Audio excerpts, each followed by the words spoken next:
વડોદરા શહેરના જલારામનગર 1માં પીવાના પાણી માટે હાહાકાર મચ્યો છે। 1 મહિનો વીતી ગયા હોવા છતાં સમસ્યા યથાવત રહેતા લોકોએ થાળી વગાડી વિરોધ પ્રદર્શન કર્યું હતું। વડોદરાના જલારામનગર 1 વિસ્તારમાં પીવાના પાણીની ગંભીર સમસ્યા ઊભી થઈ છે। છેલ્લા 1 મહિનાથી લોકોની ટાંકીમાં પાણીની એક બૂંદ પણ આવી નથી। પરિણામે રહેવાસીઓએ પૈસા ખર્ચીને બહારથી પાણી મંગાવવું પડી રહ્યું છે। સ્થાનિક રહેવાસીઓએ તંત્રના દરવાજા ઘણીવાર ખખડાવ્યા છે। કોર્પોરેશને અનેકવાર રજૂઆતો કરી છે, પણ હજુ સુધી કોઈ હલ મળ્યું નથી। પાણી જેવી મૂળભૂત જરૂરિયાત માટે હવે લોકો માટલા ફોડી, થાળી વગાડી અને રસ્તા ઉપર ઉતરી પોતાની વેદના વ્યક્ત કરી રહ્યા છે અને તંત્ર સુધી તેને પહોંચાડવાનો પ્રયાસ કરી રહ્યા છે।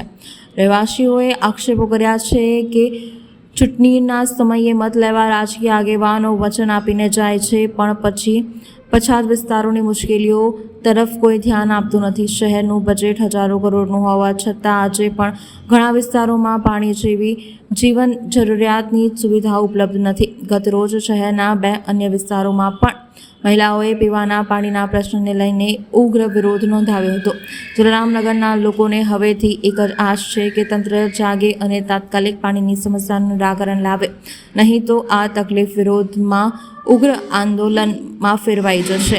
આ ભાઈ કરે છે રજૂઆત પાણી માટેની, પણ પાણી જ નથી આવતું। જાણનો ઉનાળો બેઠો છે ત્યાંની પાણી નથી આવતું। આખી રાત જાગવું પડે છે, મોટર ચાલુ કરવી પડે તોય પાણી નહીં મળતું। બહારથી લઈને જગથી પાણી પીવું પડે, બધા લઈ 30 રૂપિયાની જગ 35 રૂપિયા લઈ એવી તો પણ લાવીએ છીએ, પાણી ના પીએ છીએ। નથી હેડપંપ છે, પણ હેડપંપ નથી ચાલુ કરાવતા કે કશું ને હવે કેવી રીતે ઘર ચલાવવાનું પાણી માટે નવું ધોવું કેવી રીતે અમે લોકોને એના લીધે આવી કરવી છે અમે કમ્પ્લેન કે પાણી માટે કરો। પાઇપલાઇન મોટી નાખી આપો। પાઇપલાઇન 20 વર્ષથી છે ને એટલે પાઇપલાઇન નવી ના નાખે તરનું પાણી બંધ થઈ ગયું છે।